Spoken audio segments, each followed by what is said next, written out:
बिस्मिल्लाहिर्रहमानिर्रहीम। अस्सलाम वालेकुम। उर्दू फन टीवी में खुशामदीद। दोस्तों, इसराइल से अब तक की सबसे बड़ी खबर आपके साथ शेयर करने लगे हैं। फलस्तीन के मुसलमानों पर जुल्म के पहाड़ तोड़ने वाले इसराइल पर आज सही मायनों में अजाब इलाही नाज़िल हो चुका है। खुद को दुनिया का ताकतवर तरीन मुल्क समझने वाला इसराइल का आज क्या हाल हुआ है।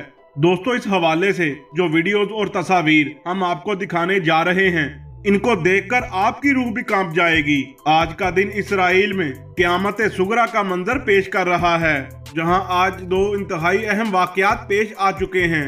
दोस्तों, एक तरफ आज इसराइल में एक मजहबी त्यौहार में भगदड़ मचने से 42 लोग इस दुनिया से कूच कर चुके हैं। वहीं रात के वक्त इसराइल में आसमान से बड़े पैमाने पर शहाब साकिब गिरने का वाकया पेश आया है, जिसकी वीडियो आप अपनी स्क्रीन पर देख सकते हैं।